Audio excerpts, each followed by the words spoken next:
Siapa orang yang mendatangi ulama, mendatangi kiai, mendatangi ustadz, mendatangi guru-guru agama, sama seperti kalian mendatangiku, kata Rasul.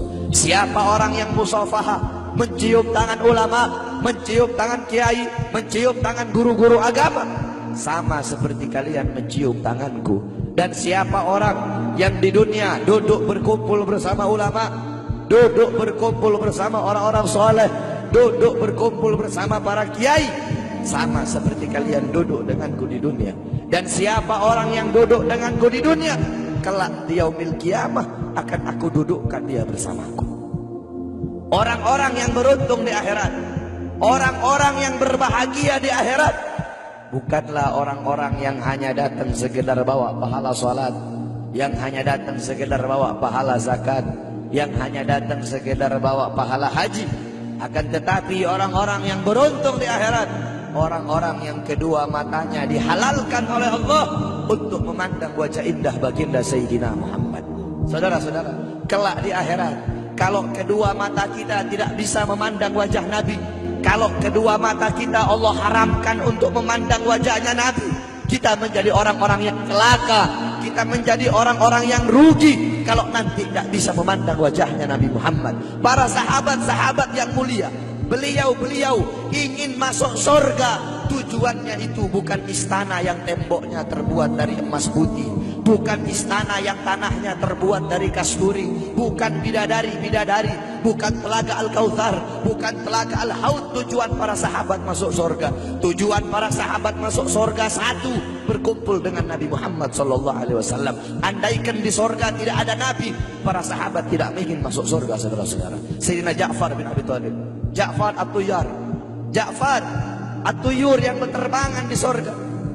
Sayyidina Ja'far bin Abi Thalib, ketika beliau mati syahid, kedua tangannya terputus, Allah gantikan dengan sayap, sehingga Ja'far, ruhnya beliau menghadap Allah Subhanahu wa taala. Ketika ruhnya beliau mau sampai ketika roh beliau mau sampai di hadapan Allah, tiba-tiba terbayang dari kedua matanya beliau pandangan kepada wajah baginda Nabi besar Muhammad SAW. Terbayang akan wajah Nabi Muhammad, sehingga beliau bermohon kepada Allah, ya Allah, izinkan aku kembali ke dunia untuk memandang wajah indah baginda Nabi besar Muhammad SAW.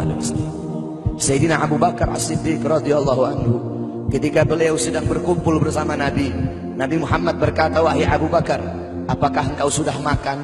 Kata Sayyidina Abu Bakar, aku belum makan ya Rasulullah. Pulanglah engkau pergi makan dulu. Pulang Sayyidina Abu Bakar As-Siddiq.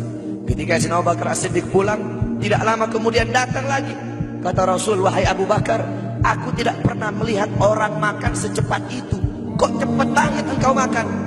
Apa kata Sayyidina Abu Bakar, ya Rasulullah, ketika aku akan memakan makanan itu ya Rasulullah, tiba-tiba teringat wajahmu ya Rasulullah. Makanya aku tinggalkan makanan itu dan aku kembali ke sini lebih memilih untuk memandang wajah indahmu ya Rasulullah. Maka rugi, celaka kalau kelak di akhirat kita tidak bisa memandang wajahnya Nabi Muhammad. Nah, bagaimana caranya biar kita bisa memandang wajahnya Nabi? Bagaimana caranya biar kita bisa berjumpa dengan Nabi? Di akhirat kita tidak bakal bisa berjumpa dengan Nabi. Di akhirat kedua mata kita tidak bakal bisa memandang wajah Nabi kalau di dunia kita jauh dari majelis-majelis Nabi Muhammad. Kenapa?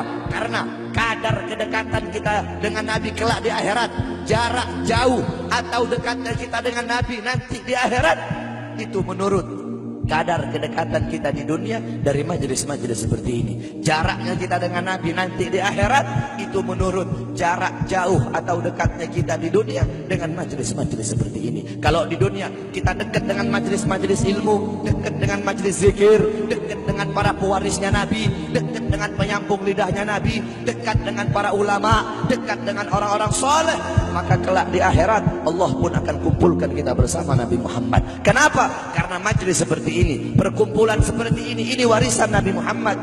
Nabi Muhammad tidak mewarisi harta, tidak mewarisi pangkat, tidak mewarisi jabatan, tidak mewarisi emas, tidak mewarisi permata, tidak mewarisi kekuasaan, tidak mewarisi dirham, tidak mewarisi rupiah. Warisannya Nabi ilmu, amal, akhlak, wara, khauf, ikhlas, sabar, takwa, istiqamah, ibadah, zuhud, qanaah. Ini warisan Nabi Muhammad. Sehingga kita duduk di sini untuk menerima warisannya Nabi. Abu Hurairah radhiyallahu anhu, beliau pergi ke pasar. Beliau berkata, wahai orang-orang pasar, di masjid sedang dibagi-bagikan warisannya Nabi. Yang berdagang menutup dagangannya, yang berbisnis menghentikan bisnisnya, mereka pergi ke masjid.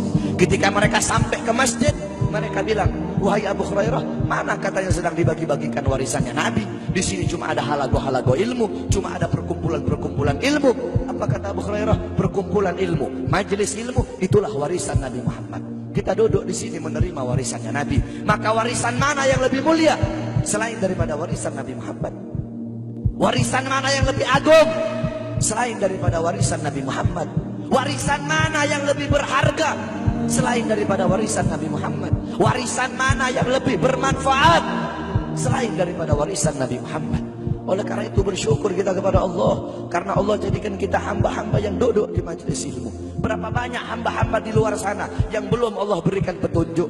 Berapa banyak hamba-hamba di luar sana hatinya belum Allah gerakkan untuk duduk di majelis-majelis seperti ini. Qala Rasul, ad-dunya mal'un, mal'unu ma fiha illa dzikrullah wa ma wala wa'aliman aw muta'alliman. Dunia ini terkutuk, dunia ini hina, dunia ini bejat, dunia ini biadab, wa ma fiha, dan hal-hal yang ada di dalamnya illa dzikrullah, kecuali orang-orang yang mengingat Allah, orang-orang yang berzikir kepada Allah, yang hatinya berhubungan dengan Allah, yang hatinya bersambung kepada Allah, yang hatinya mencintai Allah, yang hatinya takut kepada Allah, yang mengalir akan air matanya karena takut kepada Allah, yang lidahnya basah dengan Al-Quran, dengan zikir, dengan tahlil, dengan tahmid, dengan tasbih, dengan takbir, dengan tamjid, dengan sholawat. Orang-orang yang taat kepada Allah, yang patuh kepada Allah, yang tunduk kepada Allah, yang bertakwa kepada Allah, yang menghambakan dirinya kepada Allah. Orang-orang yang tidak menyembah selain Allah, orang-orang yang lupa kepada selain Allah, orang-orang yang di saat hamba-hamba yang lain sedang terlelap dalam tidurnya, mereka bangun, mereka bersujud, bertekuk lutut memohon kepada Allah Subhanahu wa taala. Orang-orang yang menghidupkan malam-malamnya untuk beribadah kepada Allah. Wa aliman, orang-orang yang alim, orang-orang yang soleh, para kiai, para ustadz, para guru-guru agama. Wa muta'alliman, para penuntut ilmu yang suka duduk di majelis ilmu, di pesantren, di masjid, di musalla untuk menuntut ilmunya Allah.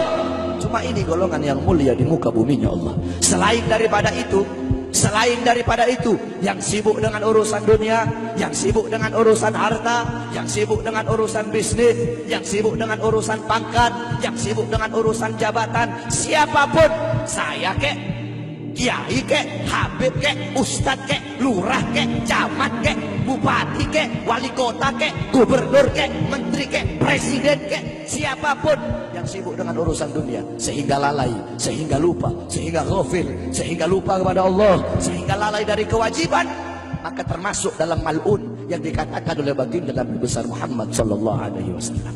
Oleh karena itu bersyukur kita kepada Allah. Ini nikmat yang luar biasa, ini nikmat yang agung. Allah kumpulkan kita bersama ulama. Kedua mata kita memandang wajah para ulama, kedua mata kita memandang wajah ulama. Ini suatu anugerah yang luar biasa, saudara-saudara. Di zamannya Syekh Abu Yazid Al-Bustami, ketika itu sedang ditimpa musim kemarau.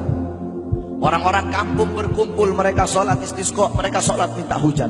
Berkali-kali mereka sholat, tapi gak turun-turun hujan. Akhirnya datang seorang anak muda. Anak muda itu mengangkat tangan dan berkata, Ya Rab, bihaqqi ma fi ra'si inzil matar. Ya Allah, demi hak yang ada di dalam kepalaku, turunkan hujan. Tiba-tiba turun hujan. Orang-orang kampung menghampiri anak muda tersebut dan berkata, wahai anak muda, kami berkali-kali sholat minta hujan, tapi nggak turun-turun hujan. Engkau satu kali kau minta, satu kali kau berdoa kepada Allah dengan membawa hak yang ada dalam kepalamu, Allah terima kau punya doa. Memangnya dalam kepalamu itu ada apa?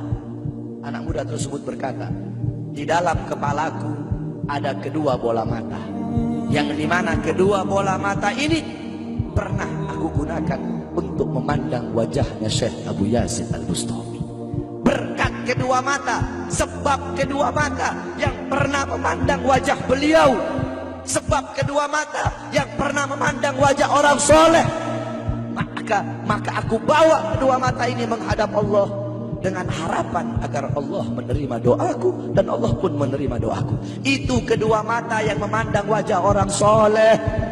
Maka bagaimana kalau kita duduk berkumpul bersama ulama, Kata Rasulullah, satu kali pandanganmu, engkau memandang orang alim, engkau memandang orang ahli agama, pandanganmu itu lebih mulia, lebih baik, lebih utama daripada engkau menyedekahkan 1000 kuda untuk orang-orang yang berjuang di jalan Allah.